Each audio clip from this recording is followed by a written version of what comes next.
Em 1875, ó, a gente tem o Apollinaire de Bouchardat. O Bouchardat, ele é uma figura extremamente importante na história do diabetes.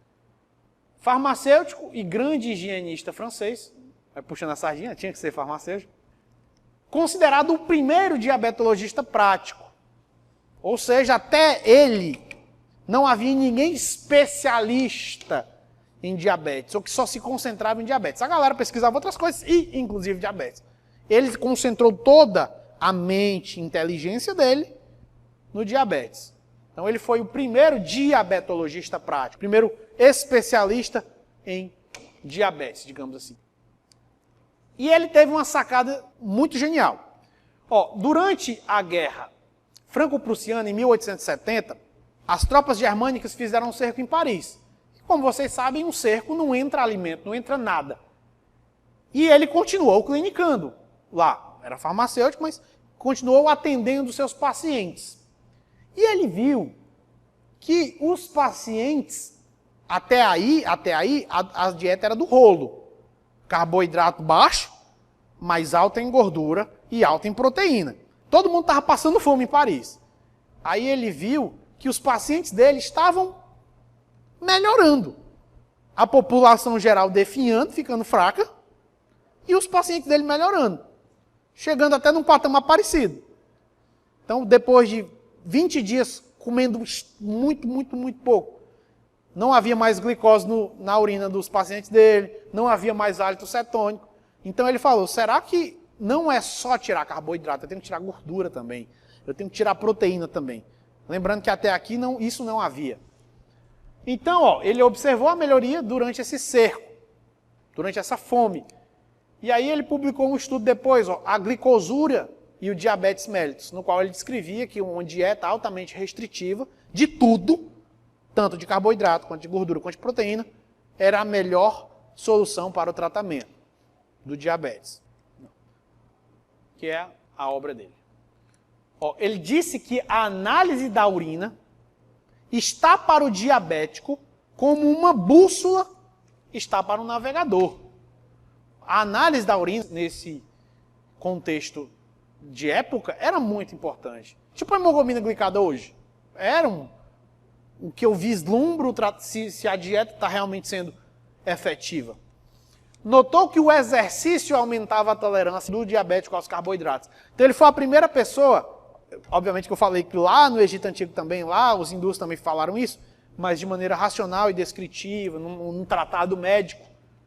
Ele foi o primeiro que disse, olha, bota esses pacientes para fazer exercício. Porque o exercício melhora a tolerância do diabético ao carboidrato. Ou seja, ele pode comer mais carboidrato sem aumentar tanto a glicemia e na urina também. Sobretudo o gordo.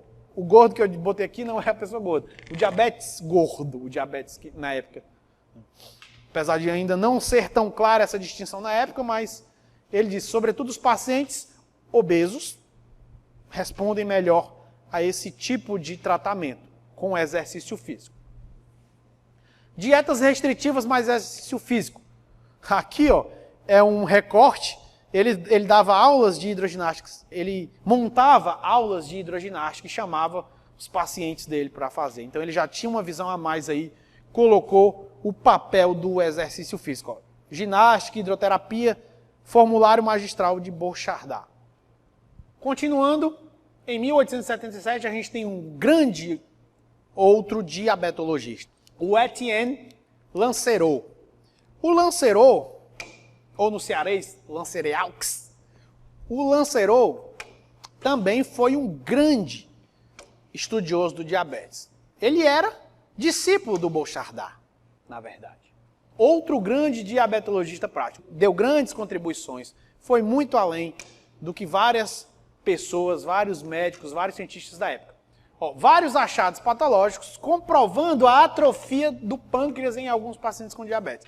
Ele pegou os resultados do Thomas Cowley, que eu falei lá atrás, ele que verificou alguns pâncreas fibróticos em alguns pacientes com diabetes. Ele fez, como ele tinha vários pacientes, ele foi vendo os que morriam e foi realmente disse, olha, em alguns, você tem nitidamente uma lesão pancreática. E aí ele cunhou o termo diabetes pancreático. Ele disse que a diabetes, pelo menos uma forma de diabetes, ou um tipo de diabetes, a mais severa, a pior, aquela que era severa e cursava com hálito cetônico e caquexia, era por problema pancreático. Então ele já estava quase classificando diabetes tipo 1 aí, estava descrevendo. E ele disse que também havia um diabetes maigre, um diabetes dos magros, que era mais grave em mais jovens e de origem pancreática. Então, o diabetes pancreático era o diabetes dos magros, segundo a descrição do Lancerot. E também havia um diabetes dos gordos, que era menos grave em pessoas mais velhas, e ele não verificou a origem pancreática. Isso com bases em estudos patológicos. A atrofia do pâncreas em um jovem diabético no desenho dele. Ó. Isso aqui é um desenho dele mesmo, da época. Ele mostrou, ó, isso aqui seria o pâncreas atrofiado. Então, as células beta e os ácidos também já estavam atrofiados. Então, foi uma importante contribuição do Lancerot. Diabetes não é uma única doença, e sim uma síndrome. Então isso aí já muda a concepção. Não tem um diabetes. Tem pelo menos dois aí, ele descreveu. Tem o magro e tem o gordo. O magro tem origem pancreática. O gordo eu não sei. Ainda não sei. Então é uma síndrome. A descrição dele que eu coloquei, ó, palavras dele, da obra dele. O diabetes mellitus, como é conhecido hoje, não é uma doença, mas uma coleção de diferentes entidades patológicas. Uma delas é caracterizada por seu início repentino, marcantes manifestações clínicas e, sobretudo, pela perda de peso e pelas lesões pancreáticas concomitantes. Esse tipo de diabetes, o pancreático, é chamado de diabetes dos magros. Nós também descrevemos outra forma muito característica. Isto é mais comum que o primeiro. É muitas vezes herdado. É acompanhado no início de obesidade e não mostra lesões pancreáticas evidentes. Seus sintomas são poucos. Sua progressão é lenta e crônica. É uma síndrome frequentemente associada a outras circunstâncias mórbidas. Chamamos esse tipo de diabetes dos gordos. Então, uma descrição clínica muito correta. Ele já separou aí toda a base para o diabetes tipo 1 e o diabetes tipo 2. Etienne Lancerot, com a sua importante contribuição no desenvolvimento do entendimento do diabetes. Em 1880, eu tenho o William Pavy, na Inglaterra, ou Pavy. Qual foi a contribuição dele? A contribuição dele também foi muito importante porque ele viu que a glicosúria estava relacionada com a glicemia. Você pode notar que, nessa odisseia ao longo do entendimento do diabetes, vários achados eles não correlacionavam. Um disse, olha, tem glicemia. Olha, tem hiperglicemia. O outro diz, olha, tem glicosúria. Mas eles não tinham linkado. Aí ele disse, ó, a glicosúria está relacionada à hiperglicemia, ou à glicemia. Ou seja, quanto mais açúcar tem no sangue, mais o cara vai urinar. Até aí não tinha essa correlação. Então ele fez a primeira proposta de determinação da glicose no sangue. Ele falou, vamos parar de dosar na urina e vamos olhar para o sangue. Né? Vamos tentar olhar para o sangue. Descrição detalhada dos sintomas neuropáticos. Então ele foi a primeira pessoa que descreveu detalhadamente uma complicação muito importante do diabetes, a neuropatia diabética. E aí eu também coloquei uma descrição dele aqui. A publicação dele aqui, ó, pesquisa sobre a natureza e o tratamento do diabetes, também dá para adquirir na Amazon, tanto com a capa original, né, quanto com a capa de relançamento. Né, pesquisa sobre a natureza e o tratamento do diabetes. Aí, o relato dele aqui, ó, a descrição tal qual ele escreveu. O relato usual dado por esses pacientes sobre sua condição é que eles não podem sentir adequadamente suas pernas, que seus pés estão entorpecidos, que suas pernas parecem pesadas demais, como um paciente expressou, como se ele tivesse 20 libras em suas pernas, e uma sensação de que suas botas eram muito grandes para os pés dele. Muitas vezes, as queixas de dardos ou relâmpagos são comuns, ou pode haver hiperestesia, aumento da sensibilidade, de modo que um mero beliscar da pele cause muita dor, ou pode ser que o paciente seja incapaz de suportar o contato da costura do vestido contra a pele devido ao sofrimento que causa. Não raro, a dor profunda localizada, como descreve o paciente, na medula dos ossos da pessoa que está sendo agarrada. E notei que essas dores geralmente pioram à noite. Ou seja, ele estava descrevendo o aumento da sensibilidade a uma alodinia, ou uma hiperalgesia, aumento da sensibilidade dolorosa, e em alguns e em outros uma perda da sensibilidade. Então, em alguns o paciente não tinha mais sentimento da sensibilidade, não sentia mais a sensibilidade das pernas, e o outro sentia demais, sentia dor. Outros sentiam a perna mais pesada. Então, eram alterações neuropáticas. Ele foi a primeira pessoa a descrever isso daí. Continuando, em 1886, a gente tem o grande médico Bernard Naumann, um dos maiores especialistas em diabetes no final do século. Então ele foi evoluindo, estudou com Bouchardat, era aluno do Bouchardat, lia as coisas de Lancerot, então ele lia as coisas dos maiores diabetologistas e acabou se tornando aí um dos maiores médicos em diabetes no final desse século. Na obra dele, chamada de Caro Diabetes Mellitus, também novamente aqui a obra original e a obra relançada, ele cunhou a expressão acidose para designar como ficava o sangue cheio de corpos cetônicos. Ele disse que o sangue cheio de corpos cetônicos ficava acidótico. O coma diabético deve ser devido à acidose causada pelo excesso de corpos cetônicos no sangue do diabético. Então já foi um passo maior na compreensão da fisiopatologia. Lembrando, algumas pessoas acharam acetona no sangue, outras na urina. Ele foi o que relacionou tudo e disse, olha, o coma diabético provavelmente é uma acidose causada pelo excesso de corpo cetônico. Então você vê que os conhecimentos eles vão sendo integrados para o entendimento ser ampliado. Então essa é a contribuição dele, fez várias outras coisas, mas só para deixar mencionado aí a sua contribuição. E em 1889, a gente tem uma grande revolução no entendimento. Baseado nos estudos de von Mering e Minkowski, eles discordavam do papel do pâncreas, do papel enzimático do pâncreas no metabolismo das gorduras. E falavam assim, olha, vamos ver aqui o que o pâncreas de fato faz. Porque alguns estudos dizem que ele melhora a absorção das gorduras, outros que é dos carboidratos. Vamos tirar a prova dos novos aqui?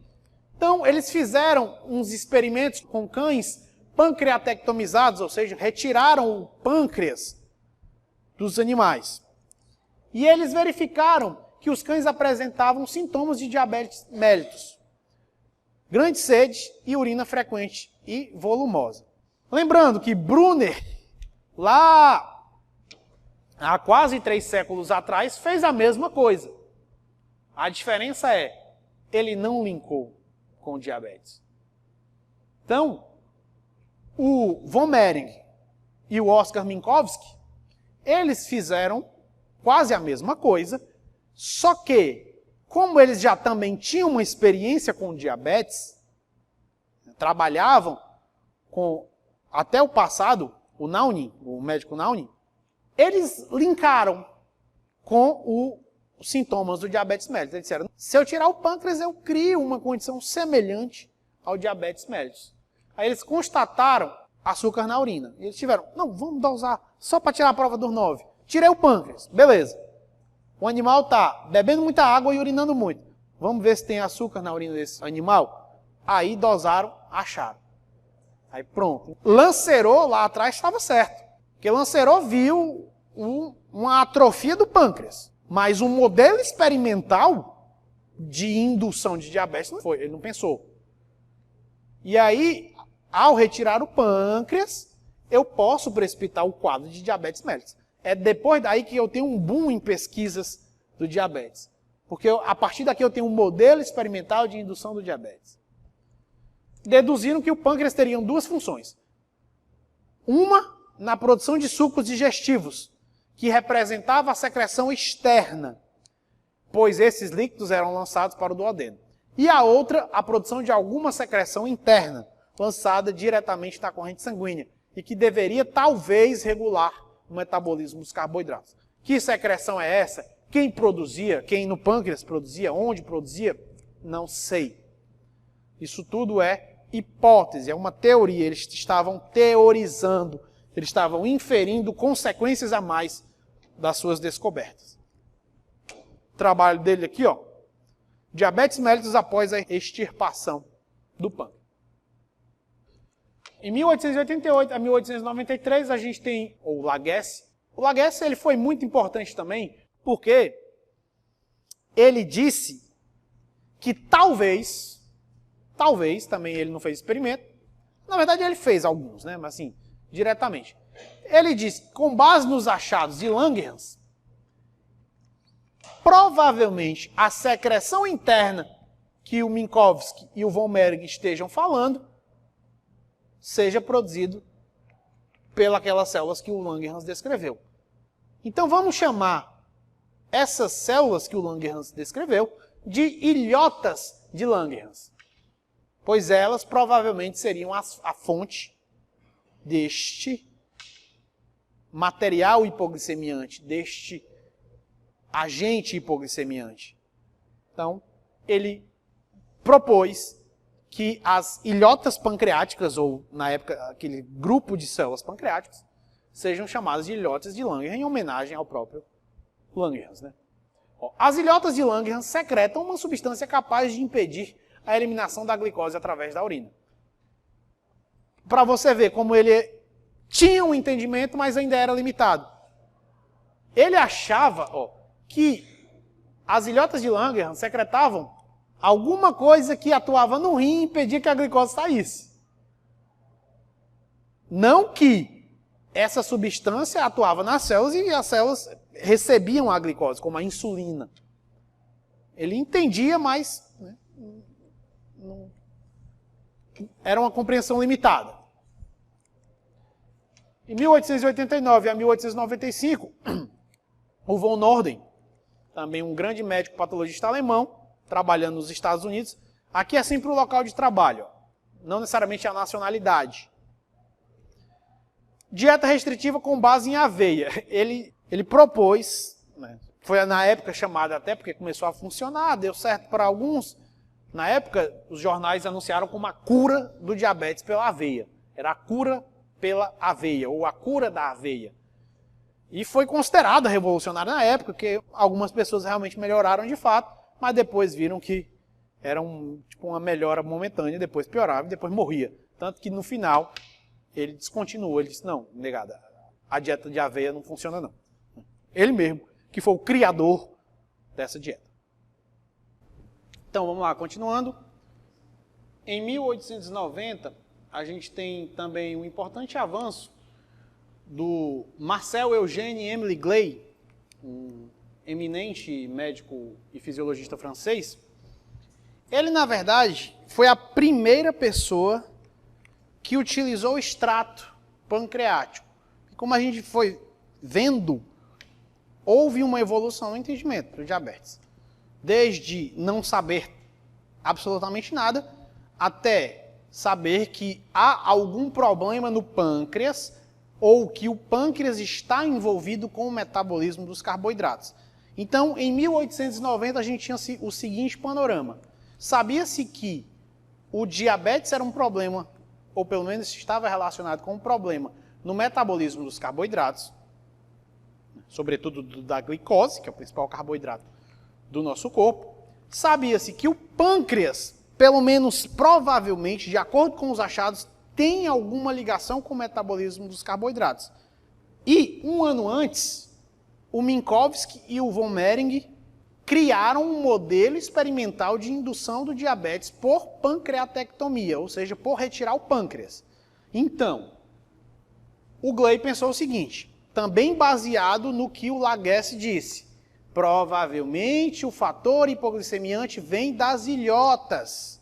Aí o Gley pensou o seguinte, será que se eu tirar o pâncreas de alguns cães e eu tirar o pâncreas de outros cães, macerar, fazer um extrato e administrar em outros cães que eu tirei o pâncreas, ou seja, que eu criei o diabetes experimental, será que eu controlo os sintomas de poliúria e polidipsia deles? Fica a interrogação. Aí ele, vou tentar. E aí ele foi o primeiro a demonstrar a importância das paratireoides. Ele que descreveu as paratireoides, ele disse, ó, existem 4 glândulazinhas aqui, 2 em cada banda da tireoide. Ou seja, ele já trabalhava com glândulas endócrinas, apesar de não ter este cunho, esta denominação. Não tinha nem sido cunhado o termo hormônio ainda, mas já estava na beiradinha, já estava quase. Os achados até 1890, eles indicavam que haviam glândulas que secretavam coisas para dentro do corpo. Porque secretar para o TGI não é secretar para dentro do corpo. O ácido pancreático, ele secreta suco pancreático que é para fora do corpo. O HCl é secretado para fora do corpo. O TGI ele não está dentro. Dentro, em termos fisiológicos, é depois que passa na barreira epitelial, na mucosa. Passou da mucosa e está dentro. Dentro do túbulo renal não é dentro do corpo. Dentro da bexiga não é dentro do corpo. Estou falando em termos técnicos. Então, ele foi o primeiro a demonstrar a importância das paratireoides e ele administrou os primeiros extratos pancreáticos a cães pancreatectomizados, como eu havia falado. Ele retirou o pâncreas de alguns, induziu diabetes experimental e tirou extratos de outros. E, baseado no que o Laguesse tinha falado, alguns anos antes, ele falou assim, eu vou ver se é o pâncreas todo que faz isso. Aí ele foi só tentando tirar porções do pâncreas. Não, vou tirar uma porção aqui, uma porção aqui. E aí ele realmente viu que provavelmente eram as ilhotas pancreáticas que produziam aquele agente hipoglicemiante. Ele obteve, nos experimentos dele, ele obteve uma menor glicosúria e melhora dos sintomas. Porém, ele não seguiu adiante, porque quando ele administrava esses extratos, obviamente por via intravenosa, diretamente no sangue, os animais tinham febre, convulsão, e esses efeitos colaterais não o fizeram seguir adiante. Então, podia ser por 2 possibilidades, como a gente até vai ver nos experimentos de descoberta da insulina. Primeiro, os extratos não estavam puros, tinham muita impureza. Como eu estava falando de pâncreas, podia ter tripsina aí, no caso de tripsinogênio. A gente sabe que a tripsina depois é ativada, mas estou falando na época. Tripsina, podia ter enzimas proteolíticas, que quando você injetava na corrente sanguínea, podia dar algum problema, alguma reação anafilática, algum problema alérgico ou inflamatório, enfim, que dava febre e convulsão. Mas também poderia ser, porque como eu não estou dosando a quantidade de pâncreas, eu não estou dosando a quantidade de insulina. Então, eu poderia estar induzindo um efeito extremamente hipoglicemiante. E hipoglicemia também dá febre, dá convulsão. Não tanto febre. Febre é mais por impureza do extrato mesmo, mas convulsão pode dar coma, pode dar sudorese excessiva, os efeitos da ativação simpática, né? Taquicardia. Então, mas ele não sabia dizer se era, não sabia. Ele só viu que deu problema. Então ele pensou assim, não é viável o tratamento com pâncreas, com extrato de pâncreas. Foi a conclusão que ele chegou.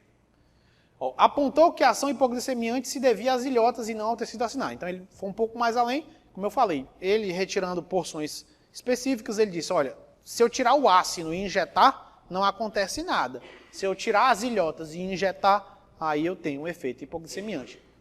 Então ele descobriu a insulina sem saber. De fato, ele foi a primeira pessoa assim, a realmente fazer um experimento e obter um resultado que mimetizava as ações da insulina. Só que uma coisa curiosa foi que em 1905, isso foi em 1890, em 1905 ele chegou para a Sociedade de Experimentação Biológica, ou Sociedade de Biologia lá da França, e ele disse, olha, meus experimentos que eu fiz em 1890, o artigo está aqui, ele deu em forma de carta e disse, olha, não abra. Meus resultados estão aí, mas não abra. E aí o pessoal não entendeu muito bem, ele falou, só abra quando eu disser para abrir os resultados desse experimento. Então, só depois que descobriram a insulina, ele falou, não, abra lá a carta que eu enviei para vocês. Aí o pessoal abriu e viu que ele fez os mesmos experimentos que o pessoal que descobriu a insulina. Só que ele não foi além. Ele não tentou corrigir os efeitos colaterais, ele não tentou purificar o extrato. Então, ele ficou pelo meio do caminho. Mas ele foi a primeira pessoa que poderia ter descoberto a insulina. Descoberto que eu digo assim, e utilizá-la com recurso terapêutico. Ele só descobriu sem saber. Tem essa importância na história do diabetes e da insulina por essa contribuição. Aqui alguns trabalhos dele, ó, ele publicou a secreção interna do pâncreas. Trabalho muito importante, né? Novidade na época. O pâncreas, até então, era considerado uma glândula exócrina apenas. E aí, em 1891, o Murray, lá na Inglaterra, ele fez uma coisa que poucos tinham feito ainda. Ele promoveu uma reversão do bócio, do cretinismo e do mixedema, que são afecções num quadro de hipotireoidismo. Quem tem hipotireoidismo pode ter bócio, pode ter cretinismo, se for, até falei lá na época, se for durante o período ou desenvolvimental da gravidez, ou logo depois, quando recém-nascido. E o mixedema é uma condição dos adultos quando com hipotireoidismo. E ele reverteu essas condições por administrar extrato de tireoide. Então ele chegou à conclusão de que haviam secreções internas das glândulas.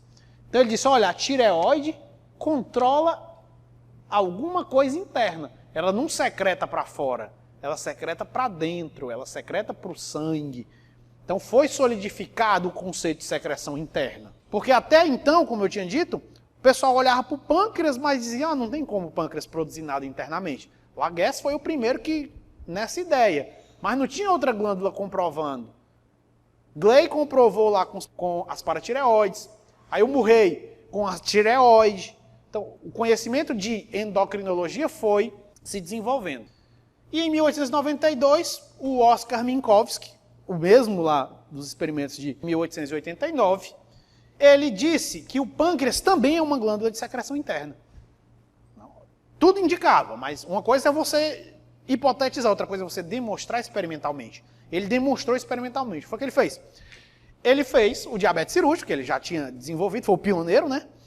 Retirou o pâncreas, por pancreatectomia, e ele enxertou, não por via IV, por via subcutânea, tipo uma bolotinha subcutânea de tecido de ilhota. Ó, o implante subcutâneo de uma pequena parte da glândula. E ele viu que o animal que tinha esse enxerto, ele não tinha sintomas, ou pelo menos tinha sintomas brandos, até a remoção do tecido que ele implantou, ou até a degeneração espontânea, por uma resposta imune do corpo. E aí, nessa publicação dele, ele disse, olha, o pâncreas é uma glândula de secreção interna. É uma glândula endócrina, mas o termo endócrino ainda não existia.